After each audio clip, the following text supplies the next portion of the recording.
go.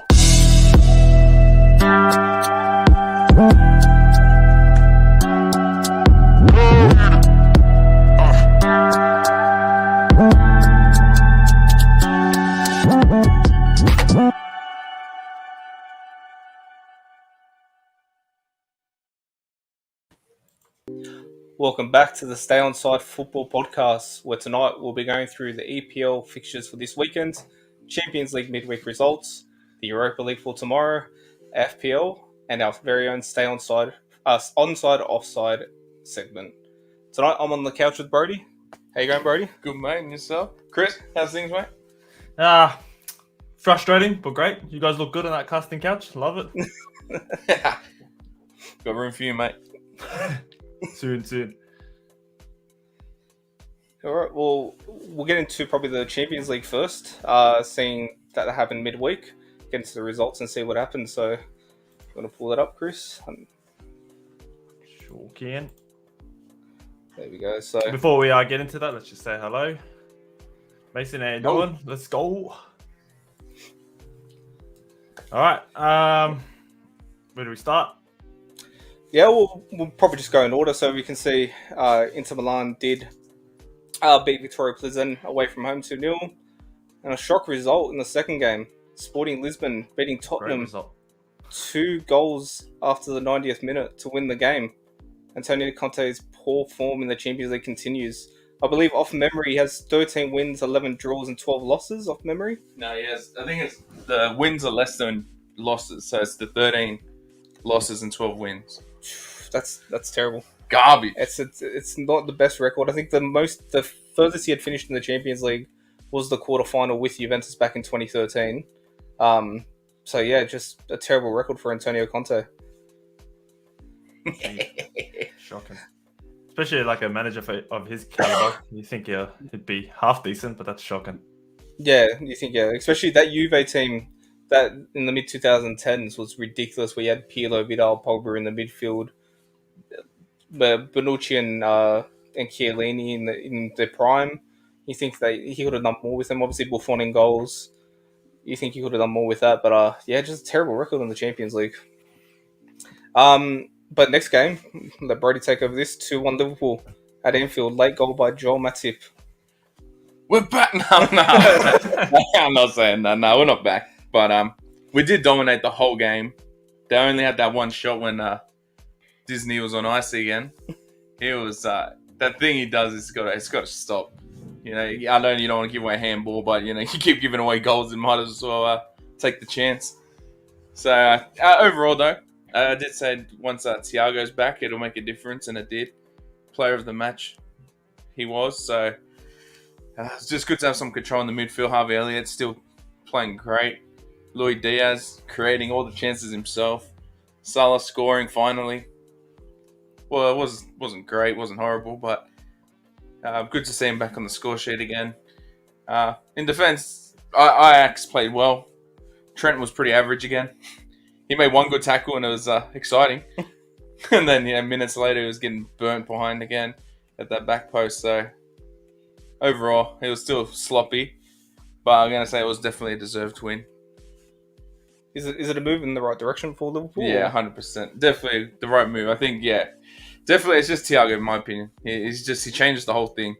Even if it's just a mental thing as a team, it changes. But he's definitely makes a big difference. I think Simicast plays great in UCL for us. I actually love watching him play. Robertson obviously being injured. I wasn't actually worried. I was glad to see that Simicast get some more minutes. So I guess, I'm pretty happy with the result. Good to have Matip back. Joe Gomez, hope never he touches a pitch ever again in his life. He does not deserve to, so... Or would you consider playing him at right back over Trent? No, dropping Trent? No. He'll never drop Trent. Like, he just... I don't know. What do you mean he gets dropped every week? I do think, though, Trent needs to be dropped for a game or two, to be fair. I feel like he's getting too comfortable. Where, most of this game, actually, especially, you see him playing more of a centre forward role than playing right back. Although, I know he does seem to do that when we're dominating. But you still got to remember what you're playing, you know what I mean? So, Klopp doesn't seem like he gets mad at him, so I guess he's Yeah, I just feel doing like he his just job. gets So free reign. Well, Yeah. I think he's playing what he's told, how he's told to play, but he just doesn't have the defensive capability to back it up, like to play like that. I think that's why they get caught out on their right edge all the time. He plays way too high, and he just doesn't get back enough. But it's that's the only thing. It's what he's told to do. That's Yeah, why, exactly. yeah. It's not entirely his fault. Because, like, as we all can relate on a weekend, if you're chasing someone all the way back all game long on the wing, by the time you get back, you have little energy to put in an efficient tackle. So I guess, but they are professionals and they're on asthma puffers, so he's got no excuse, mate. He's got to get back, you know what I mean? Get him on the ventilator at home and get him going again.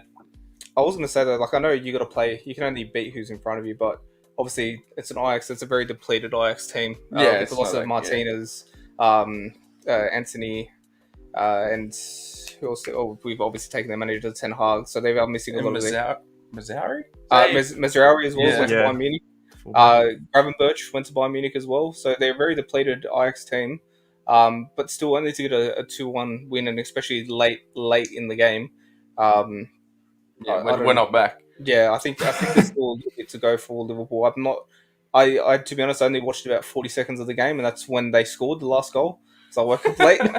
But just looking purely off the result, you probably expected a bit more from Liverpool. I know they've been in poor form, but you probably expected a little bit more from them at home in the Champions League as well. I've seen Darwin Núñez get a bit of slack at the end of the game. What's going on with that? He always does, eh? He's like, Yeah, he came off the bench man. though. He does look. He looks a bit lost, eh? Like he just doesn't know what's happening, and I don't know what it is. Because you watch, like, obviously a majority of us only ever watched his highlights prior to coming to Liverpool, but he doesn't even look anywhere half the player he was over there. He just doesn't. It doesn't look like he knows how the system works or where he's meant to be or what he's meant to do, and he doesn't have a lot of technical ability. You know what I mean? Like he doesn't. He's more of a. It's like Haaland from Wish at the moment, to be fair. Andy Carroll. Yeah. I think for him, the price tag is a massive thing. That's why everyone's got their eyes on him, expecting him to do a lot. And I think it's similar to a Maguire situation where obviously that pressure's got to get to him playing up front. But yeah, Can you even speak English? I can't. I see people saying give him time, he'll build in, but obviously we got to judge on what we've seen so far, and I just can't see him fitting into the squad. Yeah, can Darwin even speak English yet? Nah. I don't think. No, I think Thiago's been translating for him, hasn't he? So, well, yeah, But you can't use that as an excuse because Luis Diaz can't talk English either. Yeah. Yeah. And that guy looks like he can talk to everyone. Like no one Yeah, knows we'll see what how he's they go. saying, but- Well, with the yeah, Chelsea-Liverpool game postponed, we won't get to see that game, so we won't know if Liverpool are back just yet, but Yeah, that's time depressing. will tell. It was at a shit time though, so I guess it's not that bad. Hopefully they Yeah. reschedule for 9:30. 8:30. Yeah. Yeah, we'll skim through the next couple of games, but Club Brugge, they're killing it in Champions League so far. Big win against Porto. It's a surprising scoreline. Not so much result, but still. Leverkusen Atletico, another surprising result. I don't think Leverkusen have been going that great. Did they lose their last game or had a draw or something? I think they dropped points in their last game. I think they did too, yeah. So to come out of it, Atletico 2-0 was a great result. Yeah. And then we got Bayern Munich versus Barcelona. What are your thoughts on this game?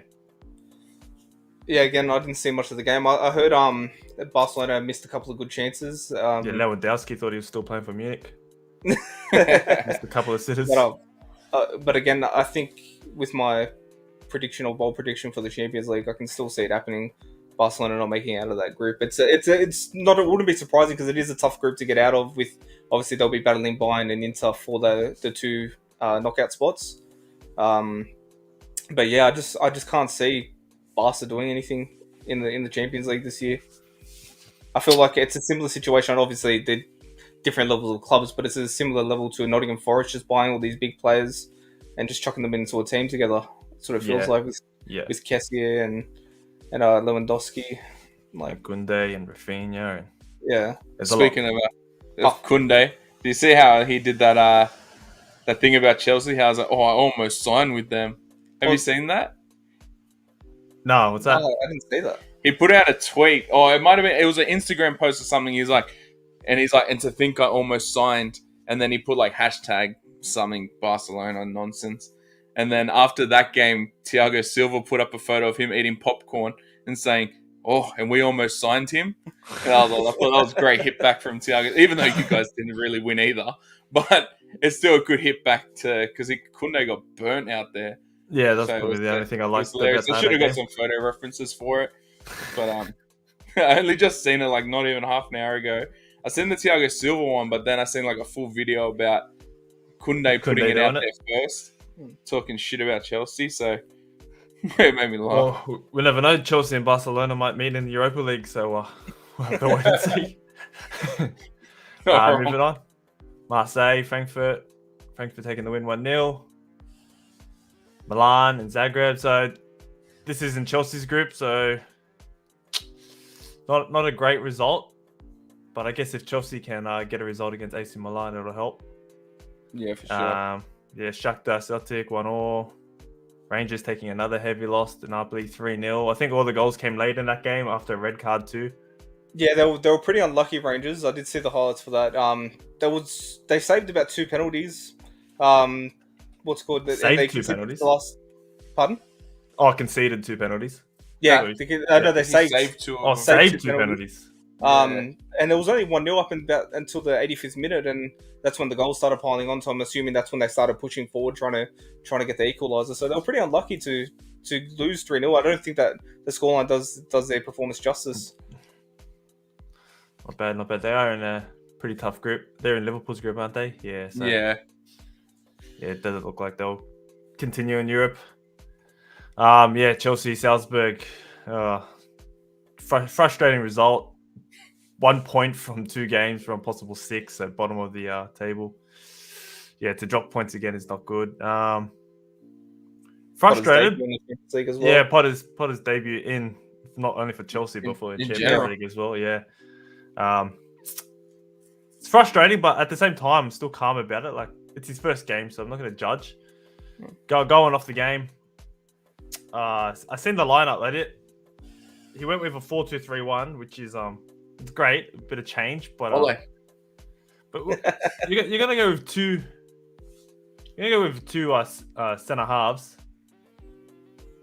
You would think you'd go with someone with a bit of pace, but he goes with the 2 oldest players in the team, in Aspie and Thiago Silva. The 2 players that probably don't have pace. Sorry? Fofana didn't play? No Fofana. He didn't even get a cameo at all. So Kepa in goals because Mendy's with an injury. Midfield duo of Jorginho and Kovacic because Kante's still injured. Cucurella was expected to start just because Potter's boy, so I'd probably pick him over Chilwell, which is pretty unfortunate. I really want to see Chilwell get back into the squad, so it was just bad timing. And then middle attacking 3 of Sterling, Havertz in the middle, and Mount out wide, and Aubameyang up top. So, not the worst lineup. I just thought the centre-back pairing would probably go with a bit of pace. It just looked like he went with a team that's more based on experience than anything. And to be honest, we didn't look too bad. Chelsea were actually... He did say that he wanted more entertaining, more attacking football, and it was there, but it was the same Chelsea. There wasn't much difference. First half, it was all Chelsea, but still no real threat. Early second half comes and Sterling gets a goal, but then it's just typical Chelsea, as we always say. Like, whether it's Chelsea who score the first goal, the other team scores the first goal. Once the first goal goes in, they just drop their heads. They're out of the game, and then Salzburg were just on the front foot from that point on. Credit Chelsea though, after Salzburg got the equaliser, which was just poor work from the team from the front line to the back line. Thiago Silva doesn't do well to make it. He gets a good contact on the border on a sliding tackle, but just doesn't clear the ball at all. The Salzburg player just picks it back up, squares it in the middle of the box. Aspie not picking up his man, and it's just a tap in straight past Kepa. But yeah, after Salzburg scored that goal, Chelsea did well to get back into their game. They actually showed a lot of attacking threat, which is pretty surprising. Yep. But still, finishing, biggest problem in Chelsea. There was, just weren't clinical enough. Couple of changes at the end. Brugge came on. It was really great. Aubameyang, I think he ended up getting the assist for Raheem Sterling's goal, which I wouldn't really give it to him. It kind of just deflects off him. It was more of a mount cross that just deflects. But yeah, Barman comes off for Brewer, and Brewer comes on, and he actually did great for the little time he had, but missed a couple of chances. He almost scored from right in front, didn't he? Where he's just over the bar. just skies it over. He had a good opportunity where we crossed the ball to Ziyech, who probably should have chipped the keeper, but kicks it straight. It was a great save, but he probably could have done better. So there was a couple of chances that came at the end. Ball's getting whipped in, but yeah, just not clinical enough. So we dropped points. So still bottom of the table.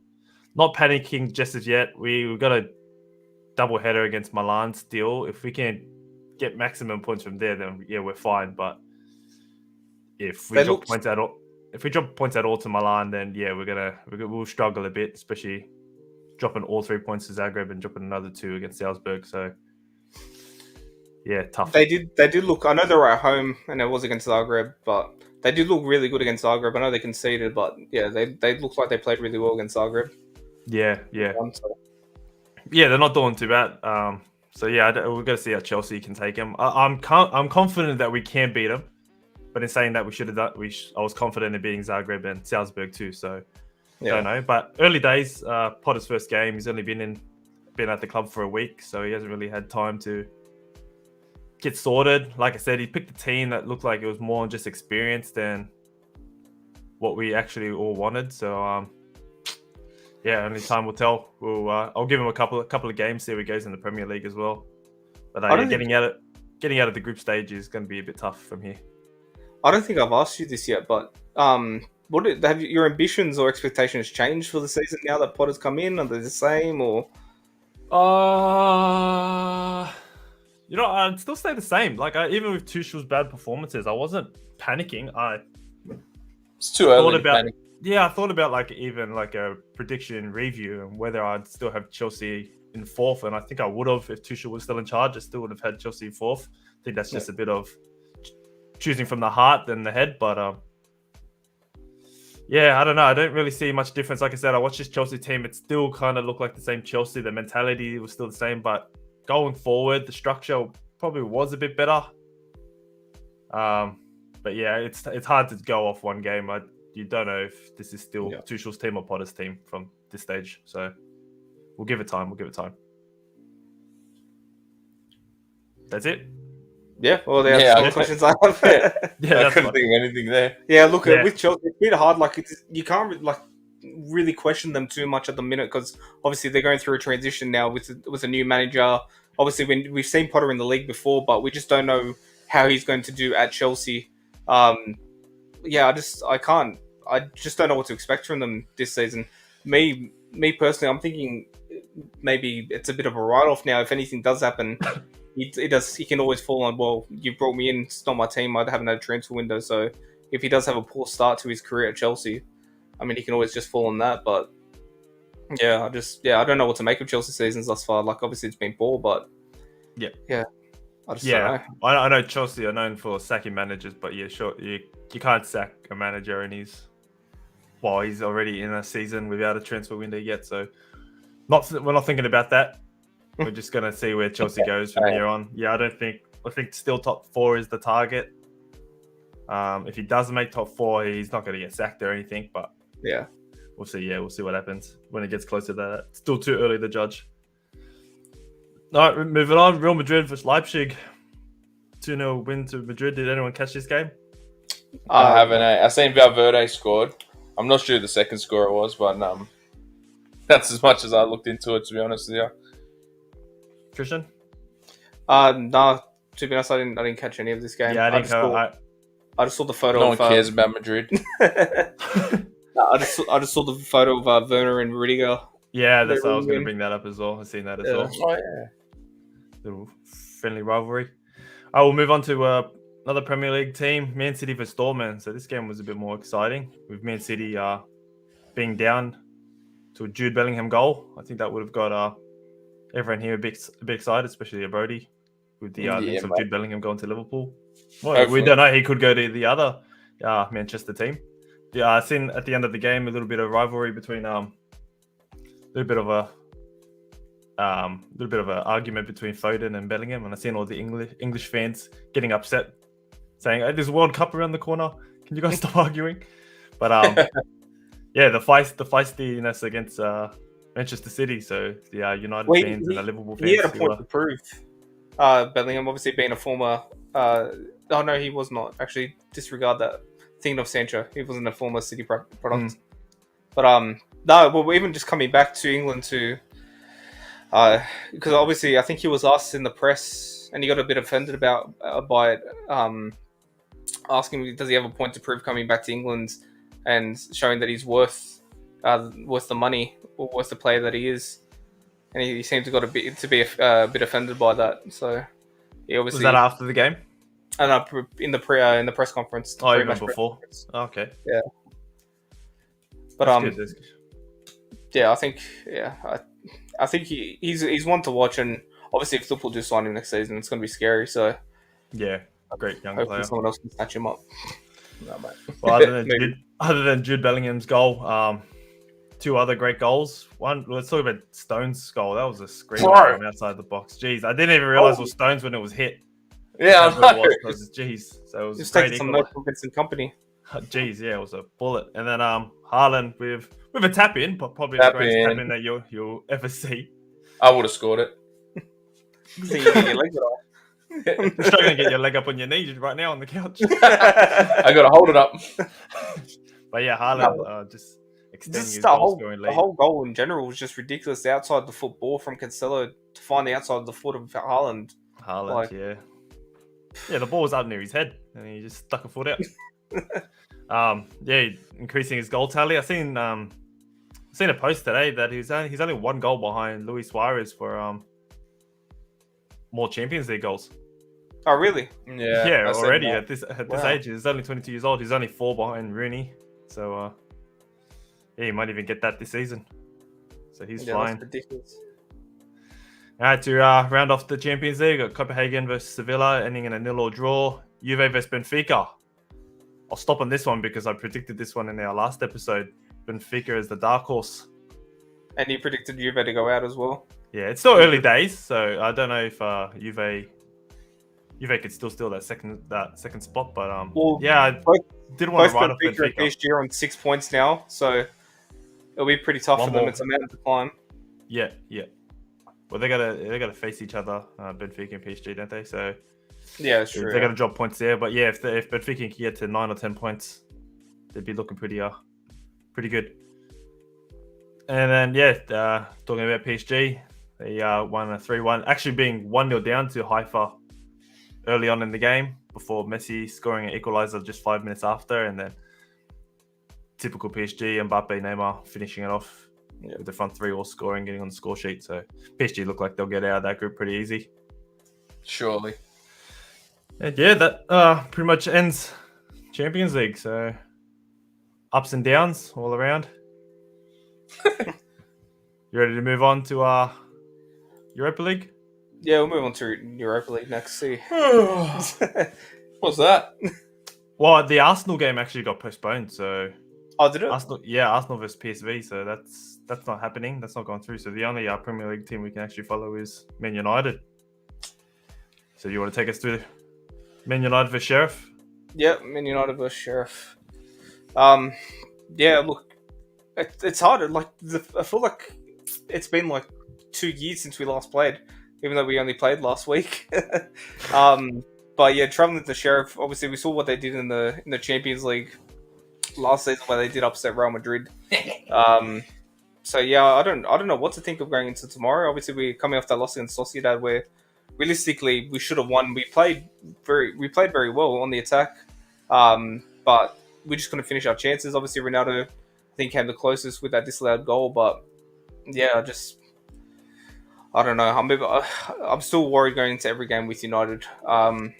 Yeah, we said this last week that you're coming off a bit of a high with United's victories against Liverpool and Arsenal, and where we even said like, oh, these were great results, but it's such a United thing to get these results against bigger clubs, and then the next week drop points to a Sociedad. No disrespect to Real Sociedad, but you still think United would take the 3 points or at least get a point Yeah. in the Europa League. And I know they used a second string team, which is still a good team on paper. But I think that's what messed them up a lot. To be honest, playing a whole different team. Majority of the team with players that have been on the bench who hadn't played that much this season. I think that is it sort of ruined it a bit.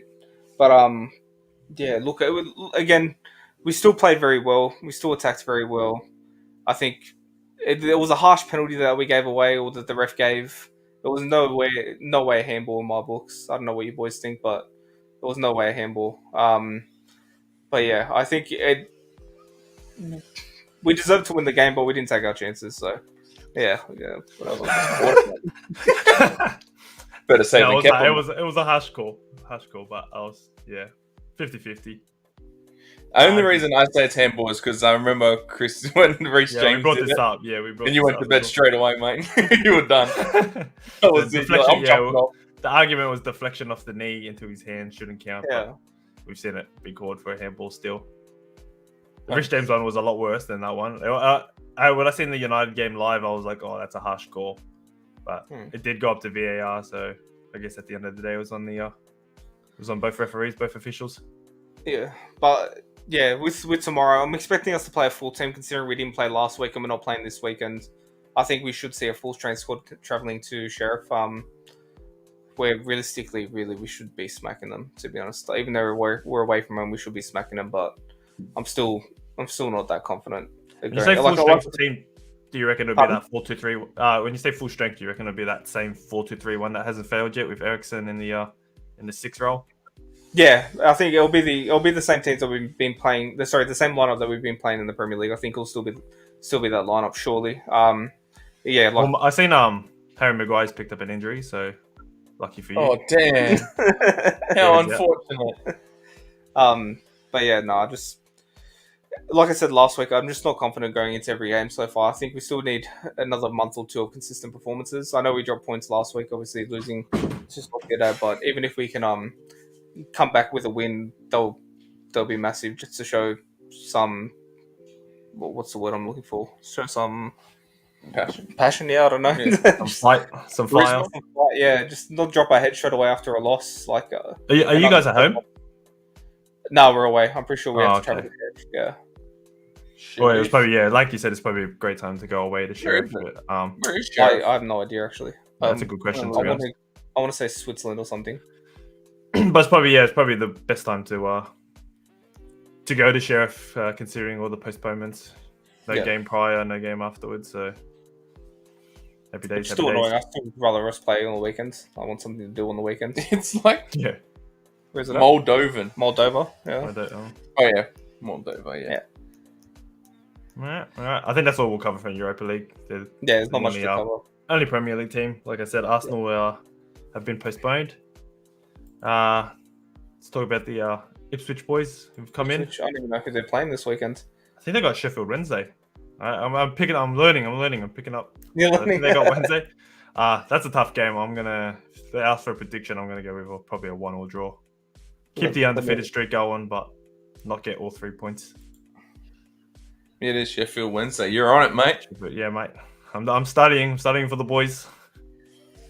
Yeah, we'll go. Are they at home? Away. So yeah, I'm gonna go with 1-1 draw. Yeah, I'll probably back a 1-1 draw. Still top of the table at the moment. Connor Chaplin to score. He's on fire. Connor Chaplin for Ballon d'Or. All right, well, that's enough with European. Let's move on to the Premier League. How we missed it. I know it's only been a week, but it was a long week. I actually didn't know what to do on my weekends. We'll bring up the graphic here. Premier League coverage, Australian Eastern Standard Times. Let's start with the first game. I'll do a little brief of each game, and I'll get your predictions. I'll go with Christian first, and then vice versa. Brady can go first on the next game. Aston Villa vs Southampton. Steven Gerrard's side take on a youthful Southampton in one of Friday's night fixtures, or Saturday here. Oh no, actually, yeah, Saturday. This one's tough to call. So, your predictions? Yeah, look. The thing with Villa, it's so hard to pick because they should be, with the quality of the squad that they have, they should be winning, especially against the Southampton. But I would have to go like a. I'll back him 2-1 win for Aston Villa. To Villa Yeah. at home too. So thoughts, I'm Brady? gonna go. I'm saying 2-2. I'm feeling a 2-2. 2-2. I'm High gonna scoring. I'm gonna match Brody with the result, but I've got a 1-1 draw. Oof. Yeah, I see it. Yeah, I see I'm the still. Yeah, with what Christian was saying, I'm still a bit worried with Gerard's side at Villa. They haven't really shown too much. I know they got that result against Man City early in the season, which could be a turning point, but yeah, I don't know. I'm not convinced yet. Same can be said about Southampton. They've gotten a couple of good results, but still not enough to prove anything. So I think it'll be a bit of a bum show, to be honest. Next game, Forest vs Fulham, battle of the newly promoted sides. Fulham have looked sharp thus far, so I've gone with Fulham 2-1 win. Ooh. Brady? I was thinking 2-1, but I'm going to say 3-1, 3-1 Fulham? Mitrovic Hattie. You got Christian frothing from the mouth from that. I mean, I got him in my FPL, so I got to manifest it into the world. I don't know. Because Forest, even though they did lose to Bournemouth after being 2-0 up, they were at home. I'm going to tour. The week away might have, I don't know, a bit more time to get to the training park, get that new team that Forest have a bit more gelling. But I don't know, Fulham just looked so good this season. They strengthened a little bit at the end of the window too. So yeah, I don't know. It's too hard to pick against Fulham, especially against they're both newly promoted, but Forest haven't really proved anything to me thus far. So the only issue with Fulham is how long can they keep this form going? Because we do see one or two teams at the start of the season that do well and then drop off around Christmas time. But it's just how long can Fulham keep this form going? I think they're gonna have to drop points eventually to a side on their level, and I think it's going to be a draw this game. I just think eventually they're going to have to drop points. Yeah, I agree. Because I did have Fulham in relegation, and they've been proving me wrong so far. So yeah, they got to drop points sooner or later. But against Forest, I don't know if Forest would be the team for them to drop points to. Me too. Yeah. Anything to add? That's it? Yeah, that's it for me, mate. Yeah. We'll move on. Wolves vs Man City. A game where we could see Diego Costa's return. But let's be honest, I don't think he's really going to do much in this game against Man City. He didn't change my prediction. I only see one clear winner. I've got Man City 3-0. Yeah, I think, the Wolves haven't looked that convincing this season. They've been pretty boring from the games that I've seen. It's a show of the Wolves that we've seen in previous seasons since coming up. And City, even though they keep going down, it's like they just find this other gear at the end of the game to come back and win, but I don't think they'll need to find that gear this game. I think I'll say 4-0. 4-0 City. Oof. I'm going to say 2-1. I was going to say 1-1 there. She considered them to drop points again, but probably not against Wolves. So I'm going to say 2-1. It's going to be some late winner tap in from Haaland. Something different. I think majority of his goals have come within the 6-yard box, haven't they, this season? Yeah, 100%. Yeah. Well, that's it. It's a striker's job, so. Bot. Robot. All right, moving on. Newcastle vs Bournemouth. Eddie Howe faces his former club in this tie. Christian, your prediction? 3-0 Newcastle. Actually, are Wilson, Gamarez, and Saint back yet, or? Good question. Brody? I'm not too sure. To be fair, I'd rather Isaac over Wilson, to be fair. Wilson is Isaac class, but he's proven himself. Isaac's looking really good. I can just imagine them reason being in the team. Yeah. I'm going to say it's just going to be a lazy 1-0. I've gone with Christian's prediction, and I've got Newcastle 3-0 as well. Okay. Tottenham vs Leicester. Leicester is serious trouble. Currently still at the bottom of the table. Could things get worse against Spurs? Brody? Yeah, I think so. Especially after Tottenham going down to Sporting. I can only see it going up from here for them. Conte is not very good in Europe, but he's good in England. So, did they get a couple of injuries from that game, Tottenham? I'm not too sure personally. Yeah, I got to double check on that one. What was Yeah, I your still score think they'll get the job done. 2-0. 2-0, Tottenham. Harry Christian? Kane double.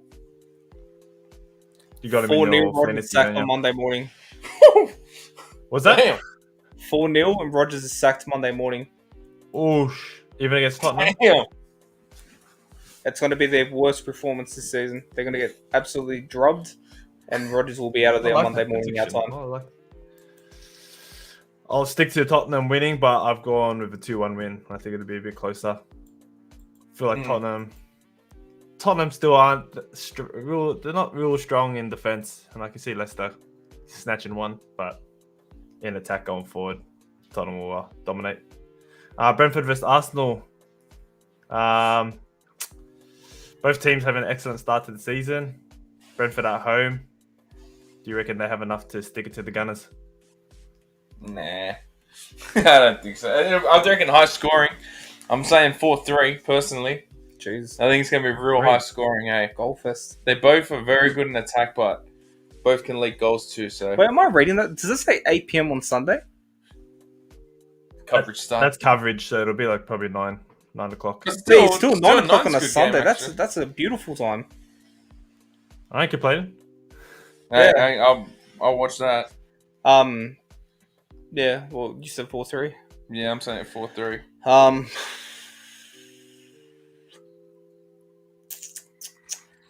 I'm gonna go 2-0 Arsenal. I think they got a point to prove after we beat them. I think they want to come back with a win. I'm gonna say a 2-0 win for them. I've gone different. This is this is what I've been waiting for all season. Arsenal's collapsed, and thanks to United, I think they've cracked them. I know Arsenal still played well against United, but they did enough to show some cracks.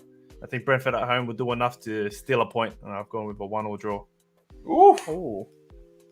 Damn. I hope Jack's not watching. He won't like that one. We haven't seen him, so that's good. All right, to finish off game week 8, I know we got 3 other games that have been postponed, so no need to talk about those ones. How convenient all that seems. Yeah, I know. Upsetting. Everton versus West Ham. Toffees take on the Hammers in a game where both sides are desperate for some points. Will boys do enough to get the win? Who do you want, mate? You know what? Okay. I'll say Everton are going to win 2-1. Ooh. So Everton at home, they're going to win. Lampard might save his job. Christian? Yeah, I feel like it's gonna go that way. I'm backing Everton win as well, but I'm going 1-0. Oof. Okay, well, I've gone the opposite to you. I've gone West Ham 1-0. Still, yeah, it's hard. Actually, like Lampard and Everton, I don't know. I see an improvement in their side. West Ham, not so much. Yeah. And it is at Goodison, so it is tough. But I don't know. Maybe with that week off, West Ham need to. What they're doing right now is not who they were last season. I don't know. They're really desperate for this win. So I've gone with a 1-0 win. Tough win, but I just don't know. Traveling to Goodison, as we've said the past couple of weeks now, it's obviously tough to go to, and we saw. I know it's a derby match, and obviously they're going to turn up for it, but we know how good Everton played in that game against Liverpool. That's why I backed them. Yeah, I think they might turn their season around. I feel like a lot of the criticism that they're getting is still based off last season. I don't think they're that same team, especially with Gordon up front this season. He's looking all right. So, and West Ham just, again, like I said about Wolves, look a shell of their former selves that they were the previous 2 seasons. So I think they're still going to continue to struggle, West Ham. Yeah, I can see that. It is a tough one to call. So it's a good one to keep an eye on. Well, yeah, that finishes up our coverage of game week 8, our preview. FPL. I know Brody's been keen to talk about this one. He's had a bit of a chat with us in our messenger group. I just sent you a photo of the team so you can at least put it up there for the free hit weekend. Talk us through it while I get that up on the screen. Well, I wasn't going to. So what was your reason for the free hit? I just think because I'm like so close to the top in this these comps that we're in. Whoa, cocky bunch. I am at the top, near the top. I should say, like I'm in it. You know, I feel like I'm scared that if I don't do it, it's gonna come back to haunt me. Let's even zoom in. Yeah, that's no good. Okay, no, I'll save the walk image. you through it somehow. But yeah, so I wasn't going to use it, but then didn't have a lot of players playing. I had 5 missing from the starting 11. The 3 that I could replace on the bench, like chances are they have more chance of getting minus points than plus points. Yep. Oh yeah, that's a lot better. So I just thought I'd take the free hit and play players that are going to play this 1 week and just go back to business as usual next week. In terms of defense, all 3 of my defenders are good for attacking, and I think realistically they all should come away with clean sheets. They should. They probably won't, but I think they're probably the best option in terms of the middle. Well, went with Arsenal to score some goals, as I said before. De Bruyne's just mashallah in the middle to Haaland, mate, and tap in central. Bailey been pretty average, but he was cheap and he'll play, so hopefully... No Jesus in your side? Nah, no Jesus this week. I went for Mitrovic, Haaland and Kane instead. Yeah, Saka as well. I had to sacrifice some money. Yeah, Mitrovic against Forest, yeah, okay. It's not bad for a free hit, yeah. Yeah, and I already had Saka and Martinelli, so I was like, if Arsenal, in the off chance, don't play well, like you're predicting a 1-1, then at least I don't have 3 Arsenal players. I only got the 2. So, I don't know. I'm hoping to get some big points. Yeah, it's not a bad idea to do the free hit just to get the... Just because there's only half the fixtures. Just to have your team reset at the end of the week is the worst idea. You got Warding goals, though, against Tottenham. That's a money thing. His lowest price is only 4 million, I think. He's cheap. Yeah, he's the cheapest. Sure, there's someone else you can chuck in there. Nah. Every other goalkeeper that's playing this week is too expensive to fit. You know, the likes of like Kane, Haaland, De Bruyne. Them 3 alone's like half the wage. So I'll take a hit on the goalkeeper, but just hopefully, I don't know. Hopefully it goes all right. That's all I can say. Yeah, with my team, I've got 5 players currently out. I think I've already traded out Cucurella from last week. In my head, I was like, oh, that's a shit trade because that was before Potter came to Chelsea, and I knew Potter had that connection with Cucurella from the Brighton days, so I was like, oh, crap. The only reason why I took Cucurella out was because Chua was looking fit and on fire. So I was like, I didn't want that question of whether Cucurella will play now. So I took him out, and then next thing I know, Tuchel sacked. Potter comes in, and how it looks like Cucurella's going to get his starting spot again, just because Potter's comfortable with a player that he's had experience with. But in saying that, I brought in Trippier, who's also in your side. So I took the L and got the player that I took out before he scored like 8 points in 2 games. Just spewing about that, lost a bit of money there, but I brought him back into the side. So I can play him this week. But the other 5 players, I think I still have Reece James, Salah. I've got 3 from Liverpool. Reece James, Salah, Louis Diaz. And there's one more. Oh, Brighton. I had Dunk. So got 5 players in my starting lineup. Dunk's a plus that he's not playing, mate. Yeah. I've only got one free change. I don't know who. I'll have to look into it.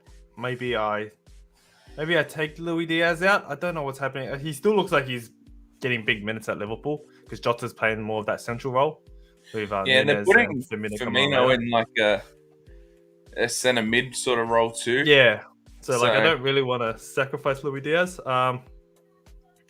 But in saying that, yeah, I have to look into it. Still, I don't even know. A free hit would probably be the best choice, but I think I might just take the L and just copper a couple of 0-pointers. Talking about free hit, I just looked at my team, Chris, because I haven't looked at it yet. Yeah. 1, 2, 3, 4, 5, 6, 7 players, 8 players are out. So after doing my wild card, I'm gonna have to wild card on the first week. Have you even used that team with a wild card yet? I used it. Used it once. the previous week for the postponement, but After this, you're gonna have nothing left. You've used your triple captain, Yeah. your free hit, your wild card. well, the World Cups are right because we do get He one. gets another one. Another one. and After. the And World plus, Cup there's too. 3 transfers during the World Cup as well, so that's all right. Yeah, I'm trying to push through that. I know you got to use your first wild card before. I don't Match remember the. 16, It's before. match day 16. Yeah, 16. That's the one. I still haven't really sussed it out, so I don't know whether to use the. I don't really want to use a wild card this week because then all the players that aren't playing this week you kind of really bring back. Yeah. So how does free hit work? Is it just for the 1 week? Yeah. It's just and 1 then week. at the Yeah, end it's of a the wild 1 card, week, and the then your whole team thing is restarts. Yeah. All right, that's all right. So Then. refreshes, so he will get his players back. Should have done it. Yeah, I don't know. I have to do a bit more sussing out. I don't know. I think I'll just cop the L and just do the one trade that I have, and still cop I'll use Andreas and I don't even know who else I have on the bench. I know my striker doesn't play. Nico Williams. No, I got rid of Nico Williams for Dunk. So it's it's the silver, but that's against Arsenal. So yeah, not the greatest substitutes to bring on, but I got to do it. So. Just make sure you do it on Friday night because don't forget the games are on Saturday morning at 5 a.m. So earlier lockout. Unless you're gonna be up at 3:30 in the morning before the 4 a.m. lockout. I might even just cop the 4 points and do more trades, but we'll see if it's whether worth it. I only do it if there's a player in there that I know is going to score 4 or more points, then I'll make that trade. But if not, Yeah, for sure. Because if I know I'm going to get 0 anyways, then that player can get me the 4 points. Or at least close to it, even if you get the -1. If you can get 3 points, I might use it just to get rid of that trade because I know they're going to score 0 anyways. 100%. All right, well, that's enough of FPL. Let's finish the episode with some onside or offside. I got one. Getting one. You got one? Yeah. Oh, beauty. I'll go last though, but I got one. Oh, would you go first? You haven't gone. I want to be last. You guys. I'll go first. I'll go. No, you go. I'll go first. Very organized. This one is from my boss at Chelsea. In regards to him, Premier League North vs South All Stars match is a good idea. Onside or offside? Ooh. Offside. Bad idea, Christian? I thought you were gonna go say your opinion first. No. Sorry. Yeah, offside. Offside? Bad idea. Yeah. Look. Yeah, Christian, go on. I was just gonna say I'm a big not big, but I'm an NBA fan, and I've watched. I'll say in the past 6-7 years that I've been watching the NBA, I've watched one All-Star weekend. It doesn't attract me. I understand. Yeah, all the best players play with each other. Blah blah blah. But it's a pointless game. It's just a money grab. That's all it is. The game is perfect and it's been built up the way it is. You don't need to add an All-Star game that no one really cares about. Yeah, Brady? I agree. You agree? That's the exact reason why I said it's offside. Is that same as Christian? The All-Star game's on in terms of NBA, but I don't ever think, damn, I missed it. You know what I mean? If I miss an EPL game that's not even my team, I get more upset than missing just an All-Star game. And I've watched a lot of NBA in the last year, as you guys have seen my bet slips. I've put some serious time into that sport in the past few years. So I still wouldn't even watch it for money reasons. It's just that is exactly what it is. It's just them to make more money, and such an American thing to say. And even here in Australia, obviously we're NRL fans. I don't think I watched the Indigenous All Stars versus the Maori All Stars this year. I don't know if you boys did. I was gonna bring that up. So for Australian fans, isn't the State of Origin kind of a but I don't know. That's built on something else. There's proper hatred. There's territory. We hate Queenslanders. That's what North and South is. But it's not that deep. It's not we as New South Welshmen hate Queenslanders. When it comes to Origin time, I get fucking fired up. I hate Queenslanders. And that's not a friendly game where this All-Star is a friendly game. Yeah, that's what it's meant to be. Just as marketed as the best players playing with each other. So I agree. I'm gonna say offside. I just tried to put out an argument there. It is just a money grab. Todd Bowley even comes out and says that it's. That's the whole point of the debate. Yeah, he even comes out and says that it's a money grab. He's like, we can make 200 million on this easy. So he's already said his ideas. I hate that, hearing that from a Chelsea boss, because I know he is a businessman, and at the end of the day, owning a club is a business. But for him to straight away talk about making money, I know he spent big in the transfer market, but yeah, when his ideas are just thinking about making money, it gives me Glazer vibes, and it's very fearful. I didn't even see it. I remember you said you agreed with it or something. He said, let me find it. Wait, boys. In saying that, though, it would be, I know they're not, I'm not too sure if you're well known, but it would be pretty much teams from the Manchester sides and Liverpool versus the London side. So yeah, that's all it'd be. It'd be the North would be what? It'd just be the top 6 going against each other, realistically. That's the thing. Like, you say All Stars, but it's really just going to be half Man City, half Liverpool versus. Dude, Man United, Liverpool, and Man City players even want to play with each other. That's another thing. Yeah, and that's another thing. There's still I don't think people will be supporting them. Yeah, they all hate each other. Yeah, there's a bigger rivalry with those cities in the north than there is with north and south. Yeah, exactly. Yeah, and Klopp's quote, what can I say? Does he want to bring the Harlem Globetrotters as well? Oh, that's right. Play against the football team. Oh, yeah. Yeah. Bring him in. Yeah, definitely offside. Like, it's pretty much, and I'm pretty sure if we brought the argument of the Super League coming in, it's pretty much a mini Super League. It's just money grab.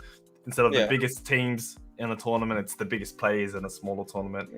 So, yeah, sure. It's all about money, and I don't like that.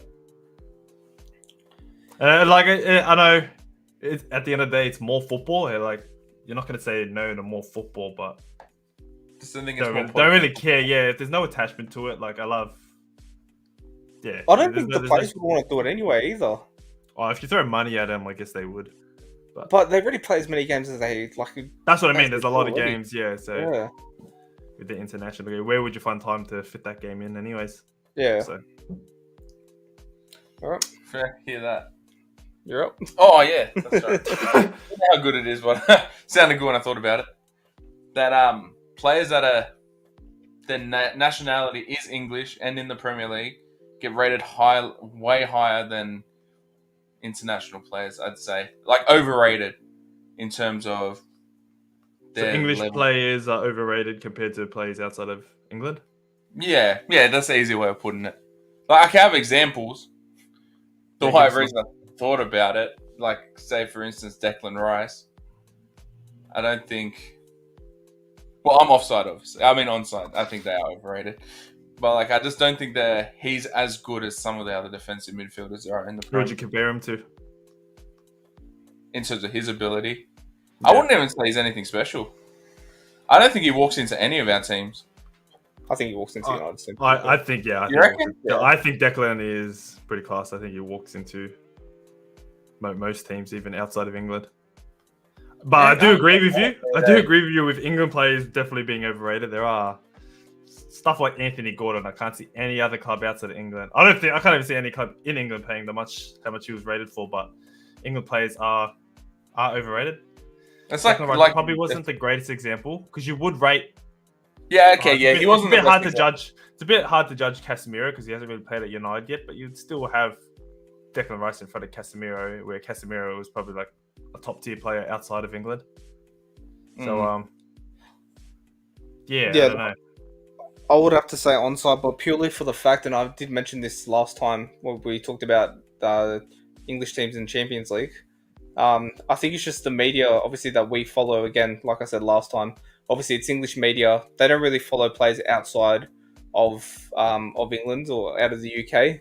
Obviously, they just know the big names. Like, for example, that's the same with us too. We follow English Premier League. Yeah, because we follow the English media, Premier League. So we focus more on English players, Premier League players, more than players we would from outside. So, but players like Musiala, like, I barely heard anything about Musiala, but he's a hot prospect now. He looks good. Yeah, he's not getting the recognition that he deserves at the minute. Like, from what I've seen, like, he's going to be one for the future. And it's same. We know Pedri. Pedri's out there, pretty well known. But yeah, I don't know. I just feel like it's just because the media that we follow and that we see, being English media, that obviously we're just going to see that they're going to be reporting more on their players and focusing more on their next generational talents.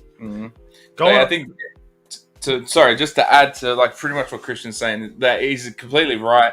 And I think the reason I said use Declan Rice is because the way the media make him out is literally like he's like the next, Scholes, Lampard, Gerrard, like that sort of caliber, De Bruyne even, where I don't personally see him at that level, the way they hype him up at. I think he's great, but not to like calling him a legend and the guy plays for West Ham. You know what I mean? Doesn't like...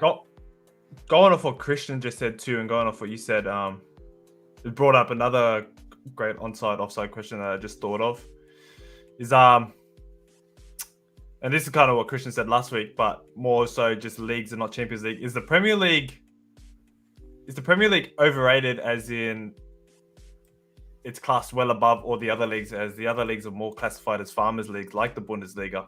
So you've brought up the idea of Musiala looking like a great prospect, but then some will say, can he do it in the Premier League? Is the Premier League overrated? Because we've seen Haaland come from thing and just destroy the Premier League, where everyone thought he wasn't going to do it. But we also have players, you look at players like Musiala, you're going, Musiala looks great. But if he came to the Premier League, will he do it? We've seen players like Werner and Havertz, who are German, who've got all this hype. Havertz looked like the next Ballon d'Or winner. So the hype was there.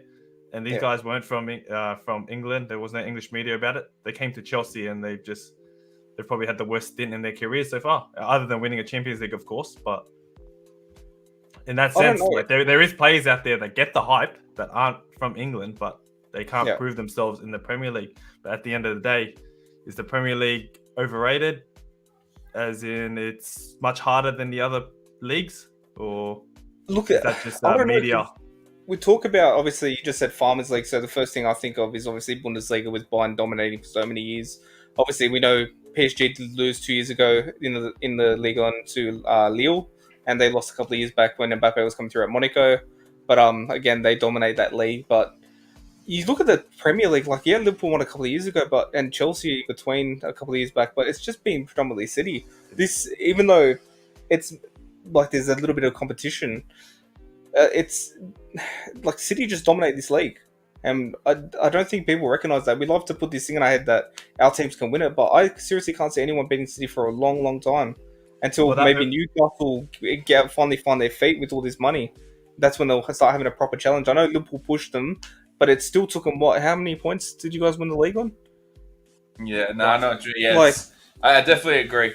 I can say it sucks to sit here and say that City, like, you already know City's going to win the league from, like, now. Yeah. You know what I mean? We're barely even into the season, and you're already... Like, I can't sit here. I know you used to probably can't sit here and say, I think we might get them this year. Even prior to the season. Yeah.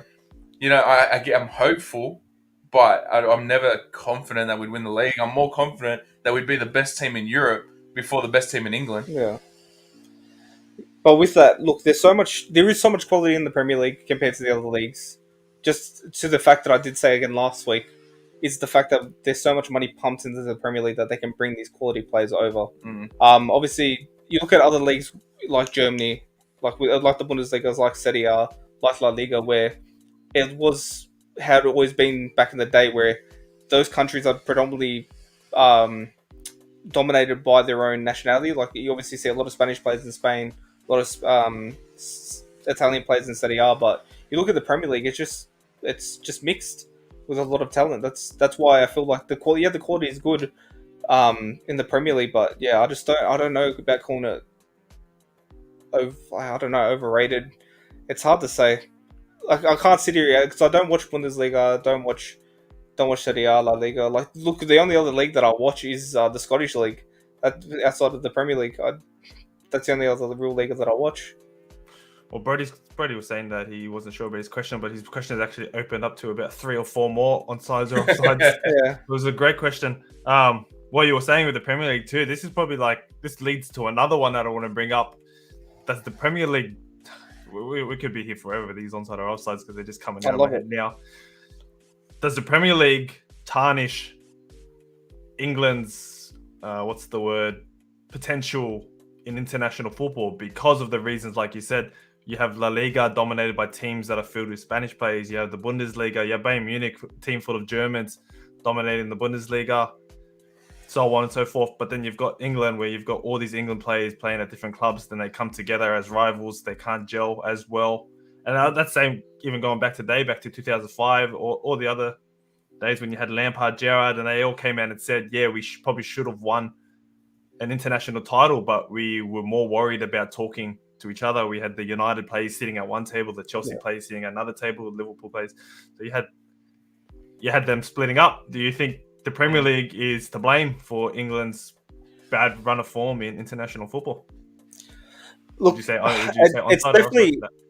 it's definitely tarnished a bit of their development. But look, over the past couple of years, we've seen obviously the likes of Saka, Foden come out, Grealish. I know he's a bit older. We've got Aaron Ramsdale coming through right now. Obviously Trent Alexander-Arnold, Reece James, like so many good young English players coming through. I think the quality, it helps the quality get better, but it's harder to find those players now. Obviously, because instead of clubs looking to develop their youth players that are coming through, they're just going out and buying players. So, yeah, that's well, from an England perspective. So yeah, I know that's club perspective, but from an England perspective, you named all these great players, and even back in the day, England had a great squad. Again, like they don't. Well, I know they made the Euro final, but they had a pretty easy run, and they flopped against an Italy team who couldn't even make the World Cup. So. Yeah, you've mentioned like Reece James, you've mentioned Foden and all that stuff, but can they play together? Like I just mentioned in this episode, we had a Jude Bellingham and Foden, where all the England fans are like, stop fighting because there's this conflict between players. Can they come like they're two players on the pitch fighting for their club. I think me. Well, we've seen it before. We've seen you had the 2 seasons ago, you had City versus Liverpool, and then 2 days later you had the England meetup, and then you had Sterling and Joe Gomez having a fight, having an argument, and they, literally punching on. Yeah, they were in each other's face, and they sent Sterling home. So there is conflict. So you can't say that there isn't any. Yeah, Joe Gomez will never be there again. I don't know though. For me, I think, and they would have both had this mindset. It's 90 minutes. You're friends before the game. You're friends after the game. Whatever happens on that pitch happens on that pitch. You're both fighting. It's your job to win for the game, and it can get a bit feisty sometimes. So I think that's all it was. That's they just got a bit aggressive. It was a close game, very intense game. The emotions got the better of them, but I'm pretty sure it's all goods afterwards. But going back to the question, I think look, you look at that Italy team that you did mention at the Euro finals, predominantly all in brought up through Serie A teams, came through the development team. Look, I think, I don't know. I feel like they can have a good team, England, and I think they will do well at the World Cup. But I think it's made the quality better because the quality players that have to come through and develop at these teams and get their chances are obviously going to be tenfold compared to a couple of years back. Well, I'm pretty sure a lot of England fans will probably blame Southgate anyway, so I think they like to point the finger at him more than the rivalry with their players. Yeah. Well, look, I think realistically, Potter should have got the job for England now. I think maybe give Southgate the World Cup because it's a bit too close to sack him, but I think if he would have held out, he could have got that job and he would have been leading this new generation into the next Euro. If he can't do it at Chelsea, maybe he doesn't deserve that job in England. We don't know yet. We'll see. What are you saying? You're already doubting him at Chelsea? No, but I'm saying, you're saying if he goes and does get the job for England, that means he would have to get either leave or get sacked by Chelsea. Would you say him leave? Like, would you really call Chelsea a stepping stone towards England? Would you have the England job in front of Chelsea?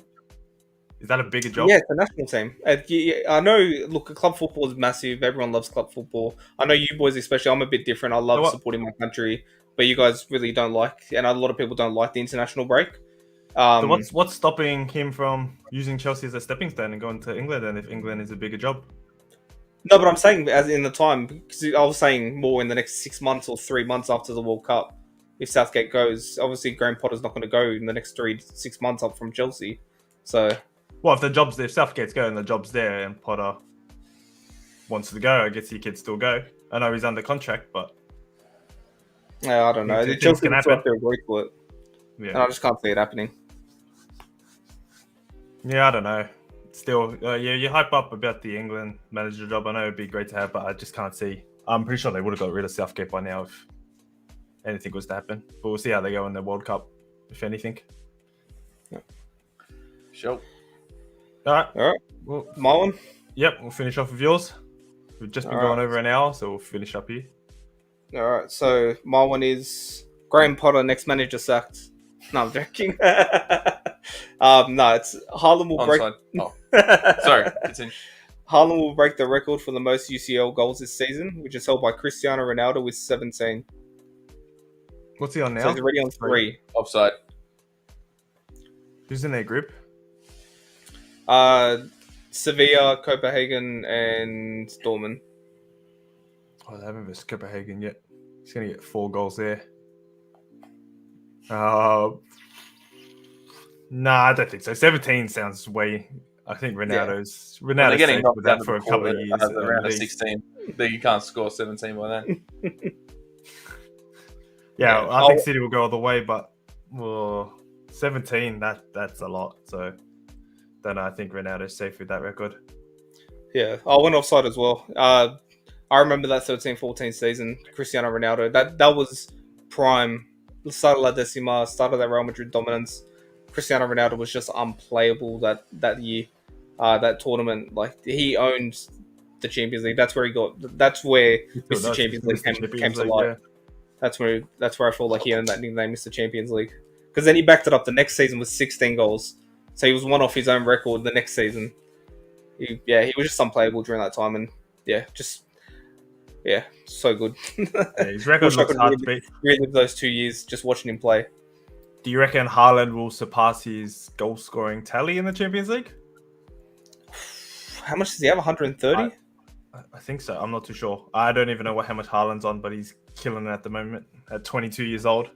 Yeah, I guess it all depends. It goes back to what we said in the preseason. His injury record's a bit scary. And obviously he's only young, so we don't know how much his injuries will affect him in the future. Obviously he may be fine. He may be like Ronaldo, where he plays until he's 38, or it might be a Rooney situation where these injuries might ruin him early on in his career, and his career might dwindle before even turning 32 or 30.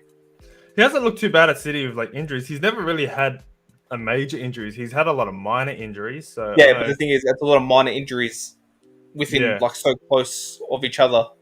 I think he missed like a lot. He missed like 16 games last year in total. I'm pretty sure his move to City was probably that. Like his injury tally is probably a big part in City moving to City, because they have that rotation. I think they would have spoke about this already. They've got the rotation there, so they won't risk him to get further his injuries. They've got a great medical staff there, so yeah, I don't think it'll hinder him that bad. But yeah, you never know. Anything could happen. He could pull up something and could hinder that. But at such a young age, he's looking like he can get there. It's too hard to tell right now. There's no doubt on his talent and the way he's scoring at the minute just for fun, since he was 17 at Salzburg. Salzburg, yeah. I don't know. I'd say, I don't know. It's hard because it's Ronaldo. When you speak about Ronaldo or Messi, they're just freaks. Because we grew up watching them, we just thought no one else would get close to them. And now we've seen, obviously, I don't really consider Mbappe anymore. But Haaland, with the goal scoring that he has, I could see him being up there. Maybe being like an R9.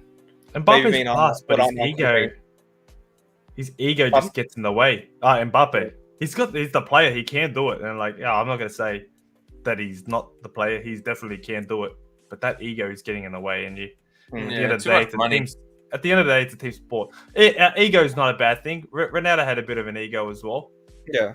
And put himself sometimes in front to get those goals. But Mbappe. I don't think with Ronaldo, I don't think it was an ego, and he's come out and said this as well back in previous interviews, saying it was more just telling himself he's the best. Because why would he go play out there if he's not the best? Or he needs to think that he's the best. I'm number one to go with Mbappe. I think he's just a cock, to be honest. I think he's just, really. He loves some. Well, yeah, with Ronaldo. Yeah, he'd want to be the best and all that stuff, but he'd also want the best to be around him. He wanted to be in a team full of the best. Where Mbappe looks like he's hindering the team. He doesn't want these other classy players in his side because he wants to be by far the best. If Neymar outshines him, like he wants him gone, because if Neymar ever outshines him, then he hates it. So the fact that you're going to get rid of other classy players just so you look great will probably end up being a bad thing for him. So. Like, to add on to what you're saying, like Ronaldo knew his role. Like he knew he was the best, but obviously he wasn't the captain of Real Madrid. It was Sergio Ramos, and he had other players around him that were great. Obviously, during that time, he had Xabi Alonso, a young Toni Kroos coming through, Modric young coming through, Di Maria, all these class players around him. Marcelo, who he had a good relationship with. He knew the role around him. He knew that he was surrounded by stars, and I think he respected the players that were around him. And I don't think Mbappe, I know he's only 23. I don't think he has that respect, especially when he got Messi and Neymar, two players. Neymar, a generational talent. Messi, one of the best of all time. And I just don't think he has the respect of them two. And you were going to say that. You know me. I can't call Messi the best. I'm Chilean. We denied him of 2 Copa Americas. No, we won't get into that. We know we'll have a 3-hour episode if we ever bring that conversation up. Maybe that's the end of the year argument that we'll save. But yeah, we'll never bring that up. But I agree. I agree with you. Yeah. Yeah, likewise. We'll see. All right. Definitely a potential Ballon d'Or winner, I guess, still. So if PSG can ever win the Champions League. But yeah, I guess you would have an ego already at his age winning a World Cup. So, yeah, he was 18 when he won the World Cup. Yeah. All right. Well, yeah, we've gone over an hour, so well over. Smashed it. Thanks for coming on, boys. Looking good on that casting couch. Hopefully we can get a room for one more on there. 100%, mate. We'll get it sorted.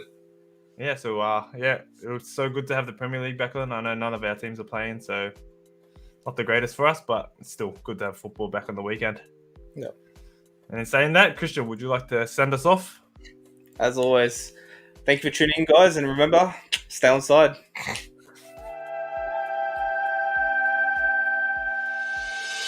Go.